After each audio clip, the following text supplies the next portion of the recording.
శ్రీ గురుభ్యో నమః. శ్రీ శంకర భగవత్పాద విరచిత శివానందలహరి 33వ శ్లోకము.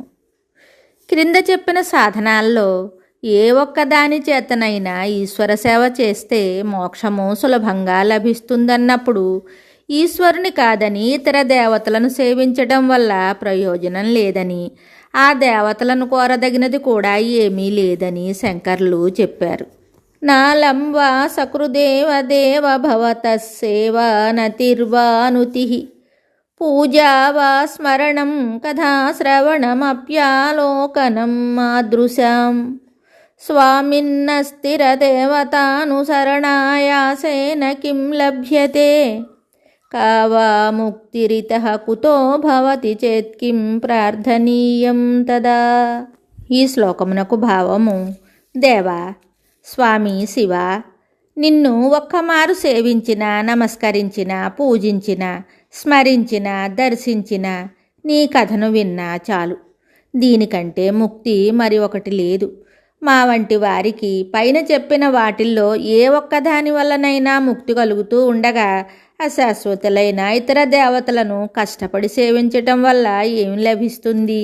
శంకరులు ఈశ్వరునికి ఇలా నివేదించారు: ఈశ్వర, నిన్ను స్వామి అని పిలుస్తున్నారు. ఎందుకంటే నీవు సర్వభూతములకు అధ్యక్షుడవు.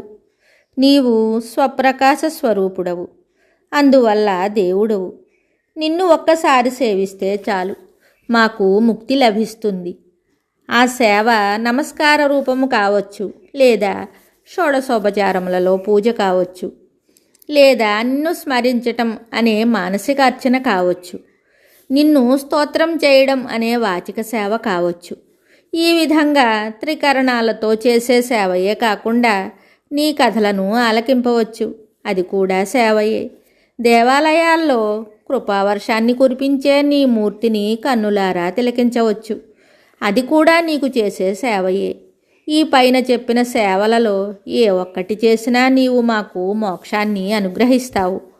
మోక్షం కంటే భక్తుడు భగవంతుడి నుండి కోరేది మరేముంటుంది? ఈ విషయం తెలియని అమాయకులు అశాశ్వతులైన ఇతర దేవతలను సేవిస్తూ శ్రమపడుతున్నారు. అందువల్ల వారికి కలిగేది ఆయాసమే కానీ మరేం లాభం లేదు. అదీకాక ఆ దేవతలను వారు ముక్తి కంటే మరే గొప్ప విషయాన్ని కోరగలరు? ఈ విధంగా ఈ శ్లోకంలో ఒక్కసారి ఈశ్వరుని ఏ రూపంగా సేవించినా ఈశ్వరుడు ముక్తిని ప్రసాదిస్తాడని శంకరులు చెప్పారు. శంకరులకు వలనే దూర్జటి కవి కూడా శ్రీకాళహస్తీశ్వర శతకంలో, ఈశ్వర, నిన్ను ఒక్క మారేడు దళంతో పూజిస్తే మోక్షాన్ని ఇస్తావు.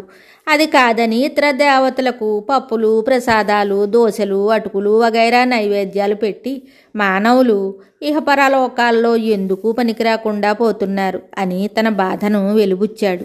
ఈ శ్లోకంలో చెప్పినట్లు ఈశ్వరుడికి ఒక్కసారి నమస్కారమో, స్తోత్రమో, పూజయో, స్మరణమో లేక ఈశ్వర కథాశ్రవణమో చేయని మానవులు సామాన్యంగా ఉండరు. వారందరికీ ముక్తి లభిస్తుందా అని ప్రశ్న. త్రికరణ శుద్ధిగా శ్రద్ధగా శివపూజ చేస్తే తప్పక ముక్తి లభిస్తుందని అంగీకరింపవచ్చు. విశ్వాసంతో హృదయపూర్వకంగా శివనామాన్ని ఉచ్చరిస్తే, శివలింగానికి అభిషేకం చేసి ఒక్క మారేడు దళాన్ని స్వామికి సమర్పిస్తే తప్పక మోక్షం వస్తుందని అంగీకరించాలి. త్రిదళం త్రిగుణాకారం త్రినేత్రం చ త్రియాయుధం త్రిజన్మ పాప సంహారం ఏకబిల్వం శివార్పణం. ఒక్క బిల్వపత్రాన్ని శివార్పణం చేస్తే 3 జన్మలలో చేసిన పాపాలు పటాపంచలవుతాయట. అదీకాక ఈశ్వరుడు చాలా సులభంగా ప్రసన్నమయ్యే ప్రభు. మాదయ్య గారి మల్లన అనే కవి ఇలా చెప్పారు, గమనించండి. నీలకంఠుని శిరసుపై నీళ్లు చల్లి పత్తిరి సుమంతయవ్వాడు పారవైచు కామధేనువు వానింట గాడి పసర మల్ల సురశాఖి వానింట మల్లె చెట్టు. ఈశ్వరునిపై నిర్లక్ష్యంగానైనా కొంచెం నీళ్లు చల్లి కొద్దిగా పత్రి పారవేస్తే అతడికి అన్ని కోరికలను తీర్చే కామధేనువు, కల్పవృక్షము సొంతం అవుతాయట. ఈశ్వరుడు అంత భక్త సులభుడు. భక్తి సిద్ధాంతం ప్రకారం భగవత్ సేవయే ముక్తి. భగవంతుని సేవలోనే వారికి సాలోక్య, సామీప్య, సారూప్య ముక్తులు లభిస్తాయి. అయితే సాక్షాత్తు శివుడిని సేవిస్తే ముక్తి కలుగుతుందనడంలో అభ్యంతరం ఎవరికీ ఉండదు. కానీ మన దేవాలయాల్లోనూ మన చిత్రపటాల్లోనూ ఉండే విగ్రహాన్ని ఒకసారి పూజిస్తే ముక్తి కలుగుతుందా అనే ప్రశ్న వస్తుంది. అయితే శంకరులు భగవంతుని విగ్రహాలకు భగవంతునికి మధ్య భేదం చూడరు. ఆయన దేశమంతా తిరిగి దేవాలయాల్లోని అర్చామూర్తులను అర్చించి ఆయా మూర్తులపై స్తోత్రాలు రచించి గానం చేశారు. శంకర భగవత్పాదులు దేవాలయాల్లోని విగ్రహాలను సాక్షాత్తు దైవములుగానే దర్శించారు. అయితే మనం కూడా శంకరుల వలనే విగ్రహాలను దైవాలుగా భావించి సేవిస్తే ఆ విగ్రహాల మూర్తులలో దైవాన్ని చూడగలిగితే మనకు తప్పక ముక్తి లభిస్తుందని నమ్మాలి. ఈనాడు ఎన్నో దేవాలయాల్లో దేవతామూర్తుల ఎదుటనే దొంగతనాలు జరుగుతున్నాయి. దేవతామూర్తుల నగలను అపహరిస్తున్నారు. కొందరు మనుష్యులు ఎదుటి చేయడానికి కూడా జంకే పనులను సైతం దేవతామూర్తుల ముందు చేస్తున్నారు. విగ్రహముల యందు అవి విగ్రహములు అనే తలపును విడిచి దైవము అనే భావనతో ఆ మూర్తులను సేవిస్తే శంకరులు చెప్పిన ముక్తి తప్పక లభిస్తుందని నమ్మాలి. సాక్షాత్తు సజీవ భక్తితో భగవంతుని ఒక్కసారి పూజించినా, దర్శించినా, స్మరించినా చాలు, తప్పక ముక్తి కలుగుతుంది. దీనికి కొన్ని ఉదాహరణలు ఇవ్వవచ్చు. ఏనుగు ఒక్కసారి కలలో సింహాన్ని స్మరిస్తే దానికి మరణం వస్తుంది. విద్యుత్ శక్తిని ఒక్కసారి పట్టుకుంటే మనకు మరణం వస్తుంది. విషము ఒక్క గుక్క తాగితే అది ప్రాణం తీస్తుంది. అమృతం ఒక్కసారి త్రాగితే అది చావును దూరం చేస్తుంది.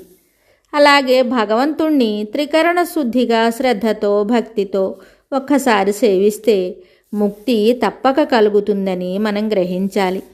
శంకరులు విష్ణు సహస్రనామ భాష్యంలో కృష్ణనామస్మరణ గురించి ఇలా వ్రాశారు. ఏకోపి కృష్ణస్య కృతః ప్రణామః దశాశ్వమేధావబృధేన తుల్యః దశాశ్వమేధీ పునరేతి జన్మ కృష్ణ ప్రణామీ న పునర్భవాయ. కృష్ణుడికి ఒక్కసారి నమస్కారం చేస్తే అది 10 అశ్వమేధ యాగాలు చేసిన దానితో సమానం. 10 అశ్వమేధ యాగాలు చేసిన వాడు తిరిగి జన్మను పొందవచ్చు. కానీ కృష్ణనామాన్ని ఒక్కమారు స్మరించిన వాడు మరలా జన్మింపడు. కృష్ణనామాన్ని ఒక్కసారి ఉచ్చరిస్తే మోక్షం వస్తుందని తాత్పర్యం. అలాగే శంకరులు భజగోవింద శ్లోకాల్లో ఇలా వ్రాశారు. భగవద్గీత కించిదధీత గంగాజలలవ కణికాపీత సకృదపి ఏన మురారి సమర్చ క్రియతే తస్య యమేన న చర్చ. ఎవడు భగవద్గీతను కొంచెమైనా చదువుతాడో, గంగాజలాన్ని కొంచెమైనా ఆచమనం చేస్తాడో, శ్రీహరిని ఒక్కసారైనా అర్చిస్తాడో అతన్ని గురించి యముడు పట్టించుకోడు. అంటే అతడికి జనన మరణ భయం ఉండదు. అంటే ముక్తి లభిస్తుంది. ఈ విధంగా శంకర భగవత్పాదులు చెప్పి ఈశ్వరుని యందు మానవులకు భక్తి విశ్వాసాలని పెంపొందించారు. మనందరకు పరమేశ్వరునిపై ఇటువంటి అసాధారణమైన భగవద్విశ్వాసము, ప్రేమ కలగాలని మనం కోరుకోవాలి. శ్రీ శుద్ధ చైతన్య స్వామివారి వివరణలో ఈ పై విషయాలు చర్చింపబడ్డాయి.